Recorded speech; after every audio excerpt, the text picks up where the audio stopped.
वाहिगुरु जी की फतेह। आज मोरखे 1 अगस्त 2023 को हम बारामूला में KDP ग्रुप खालसा धार्मिक पंचायत बारामूला जो है वो आज एक प्रेस कॉन्फ्रेंस कर रही है, जिसकी सरबराही सरदार कर्नल शीतल सिंह जी कर रहे हैं। आप सारे ही जानते हैं कि जो गवर्नमेंट ऑफ इंडिया, हमारी जो गवर्नमेंट है, उन्होंने जो 2023 का एक्ट पास किया है, जिसमें उनने हमारे कश्मीरी सिखों को बिल्कुल ही इग्नोर किया हुआ है, क्योंकि हमारे पास प्रमाण है इस बात का कि बिफोर 47 हमारी 2 सीटें बिल्कुल रिजर्व थी, जिसमें कि उस वक़्त सरदार बलवंत सिंह राजपुरा त्राल से MLA बने और सरदार कन्हैया सिंह जी बारामूला से MLA बने। और उसके बाद भी 47 के बाद भी सरदार हरबंस सिंह आज़ाद, जिन्होंने सिखों की उस वक़्त सारी लीडरी की और उनने उस वक़्त के मिनिस्टर बने और हमारी जो कौम है उनकी रहनुमाई की और हमें कुछ ना कुछ उन्होंने ज़रूर देने की कोशिश की। लेकिन आज का जो दौर है, इसमें हमारी किसी जगह भी कोई रिप्रेजेंटेशन नहीं है। हमने बड़ी आस उम्मीद लगाई थी कि सेंट्रल गवर्नमेंट जो ये डिलिमिटेशन दे रही है और उसके बाद इनने जो सीटें रिज़र्व की हुई हैं, शायद हमारी जो छोटी सी कम्युनिटी है 1,10,000 की, हम कश्मीर में लोग रहते हैं, इनके लिए भी कुछ ना कुछ किया जाएगा। और विशेष तौर पर जम्मू में लगभग 5-5.5 लाख की हमारी आबादी है, उसके लिए भी कुछ ना कुछ किया जाएगा। लेकिन हमने जिस वक्त देखा कि हमारे लिए कुछ नहीं किया गया, हम बिल्कुल लाचार मजबूर हो गए इन प्रेस कॉन्फ्रेंस को करने के लिए। हम गवर्नमेंट के बिल्कुल वफादार सिपाही हैं, ऐसी कोई बात ही नहीं है, लेकिन हमारे साथ सौतेली माँ का सलूक किया जाता है कि जिस वक्त भी कोई भी पैकेज प्रोग्राम दिया जाता है वो हमारे लिए नहीं होता है। उसके पहले भी PM पैकेज दिया गया, 500 वैकेंसीज जो देगी, जो कि माइनॉरिटीज़, कश्मीरी माइनॉरिटीज़ के लिए थी, नॉन माइग्रेंट माइनॉरिटीज़ के लिए थी, लेकिन उसको बाद में कश्मीरी पंडित कर दिया गया। हम उन लोगों के ख़िलाफ़ नहीं हैं जिनको कुछ मिल रहा है, उनको भी मिले, लेकिन हम अपने लिए कह रहे हैं कि हमें भी कुछ ना कुछ मिलना चाहिए। हमारी प्राइम मिनिस्टर साहब से, अमित शाह साहब से यही दरख्वास्त है कि जो अगर आप उनको दे रहे हो, हमें भी कुछ ना कुछ इसमें दे दो, जो हमारा हक़ बनता है उस हक़, क्योंकि हम भी उनके साथ ही यहाँ शाना बशाना रहते हैं। हमारी वो छोटी सी माइक्रोस्कोपिक हमारी जो कम्युनिटी है, इसमें आपको देने की कोई ज़्यादा नहीं है। 1-2 सीटें हमारे लिए रिजर्व की जाएँ, ताकि जिसमें हम भी अपना रिप्रेजेंटेटिव चुन सकें और हमारा भी रिप्रेजेंटेटिव कोई बने, हमारी बात भी कल गवर्नमेंट के ऐवान तक पहुँचे कि हमारी लोगों की डिमांड क्या है। अब ये सारी बातें जो है हमारी ये प्रेस कॉन्फ्रेंस बारामूला में हम दे रहे हैं, जिसमें बारी बारी हमारे जितने भी यहाँ मेंबर साहब बैठे हैं और इंटेलेक्चुअल साहब बैठे हैं, मैं अब अपने प्रधान साहब से अपील करता हूं कि वो भी इस बारे में 2-4 मिनट आपने लगा के इस विषय पर कुछ ना कुछ बोले, क्योंकि ये हमारे लिए बहुत ज़रूरी है कि जिस वक्त आपकी पॉलिटिकल सोच हमारी नहीं होगी, हमारे को कोई पूछेगा नहीं। जिस वक्त 1974 तक लगभग हमारी पॉलिटिकल सोच जो है वो ठीक चलती रही, हमारे साथ नहीं हुआ, लेकिन जो उसके बाद प्रोसीजर आए उसमें सारी जगह हमें सौतेली माँ का सलूक किया गया, उसके बाद हमें कुछ नहीं दिया गया। हमें इस वक्त हर चीज़ से इग्नोर किया जाता है, जिसमें एक ही हमारे पास उम्मीद थी कि अब सेंट्रल गवर्नमेंट हमें कुछ ना कुछ देगी, क्योंकि हमने इस बारे में विशेष तौर पर हम खुद, मैं भी उसमें था जब हम होम मिनिस्टर साहब से मिल के आए थे। जितने भी बड़े बड़े लीडर BJP के हैं उन सबको हमने मिला है। राजनाथ जी से हम मिले हैं, रवि प्रसाद जी से हम मिले हैं, रविशंकर जी से हम मिले हैं, जितेंद्र सिंह से हम मिले हैं, और सिर्फ हम प्राइम मिनिस्टर साहब तक नहीं पहुँचे, लेकिन इन्होंने हमें खासकर विशेष तौर से अमित शाह जी ने हमें बड़ा भरोसा दिया था कि हम आपका भी सोचेंगे, आपको भी किसी न किसी कैटेगरी या किसी न किसी तरीके से आपका भी हम कुछ ना कुछ सोच विचार करके आपको भी आपको जीने लायक हम रखेंगे, ये उनने कहा था। लेकिन बदकिस्मती का आलम है कि जब इस वक्त हमने देखा 23 एक्ट जो पास हुआ 2023 का, उसमें हमारा नाम कहीं नहीं है, हम किसी वजूद में ही नहीं है, हमें बहुत इग्नोर किया गया और सौतेली माँ का सलूक किया गया। अब मेरी दरख्वास्त है मेरे प्रेसिडेंट सरदार नरेंद्रपाल सिंह जी से, वो आगे की कार्रवाई शुरू करें।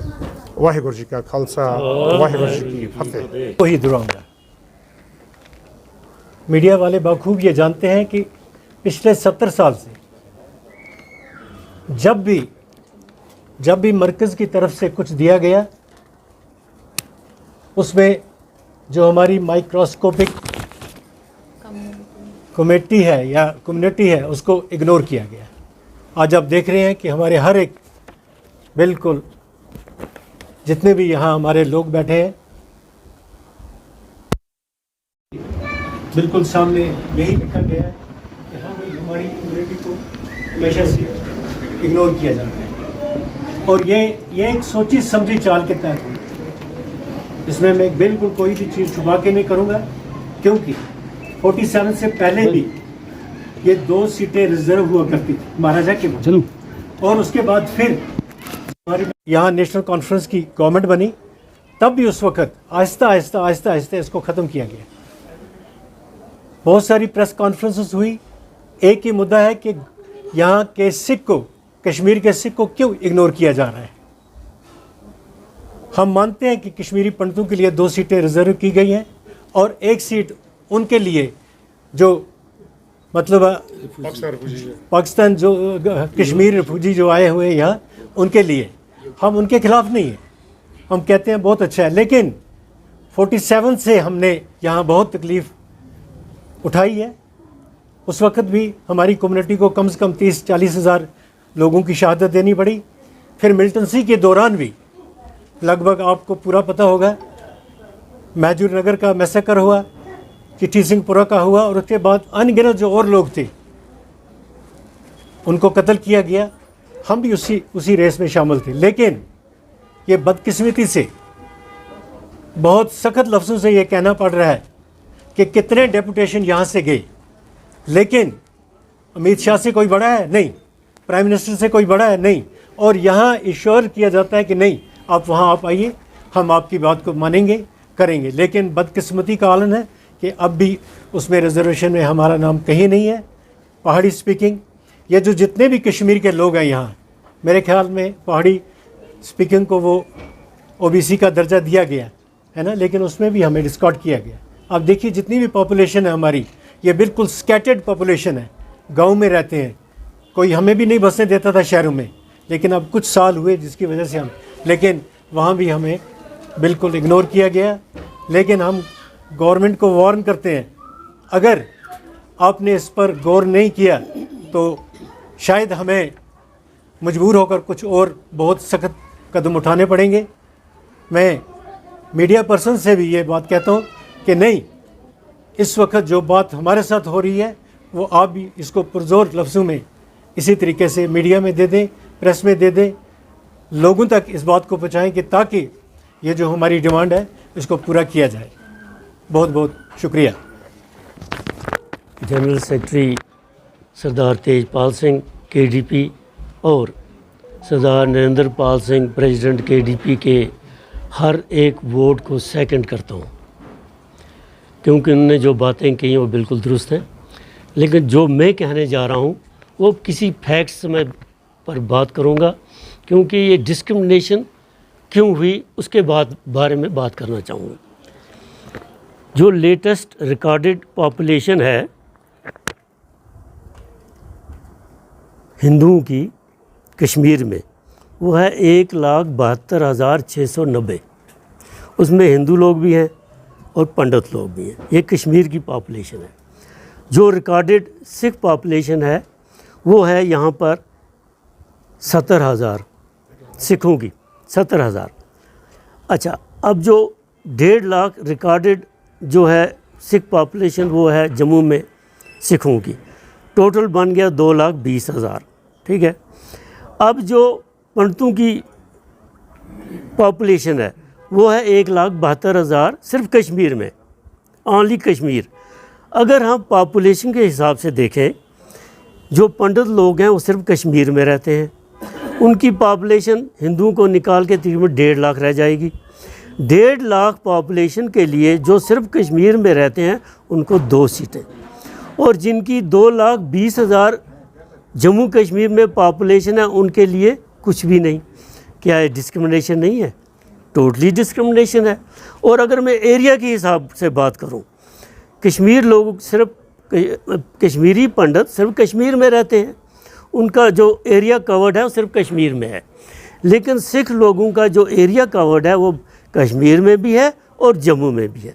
एरिया के लिहाज से भी हमारा नंबर 1 आता है, और पॉपुलेशन के हिसाब से भी हमारा नंबर 1 जो हमारी डिमांड है वो है बनती है।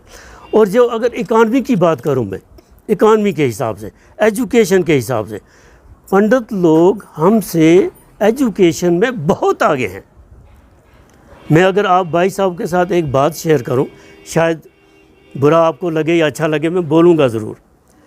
हमारे बुज़ुर्ग लोग क्या करते थे कि 47 के बाद जब भी कहीं से कोई हमारे दूर रहते कोई मुलाजम थे या आर्मी में थे, उनकी कोई चिट्ठी आती थी या टेलीग्राम आता था, वो लोग हमारे बुज़ुर्ग पढ़ा नहीं करते थे, उनको आता ही नहीं था पढ़ना। वो दौड़ के जाते थे किसी पंडित घराने के पास, ठीक है। पंडित लोगों को कहते ज़रा यार ये हमारी लेटर पढ़ के हमें सुनाओ। ये लोग एजुकेटेड बड़े थे और शातिर बड़े थे, ये अपना मतलब निकालना बहुत जानते हैं और इनके पास एजुकेशन बहुत है।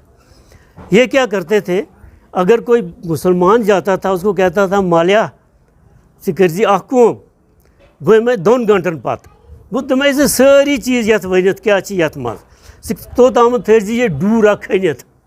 अच्छी तरह से सुनना आप लोग।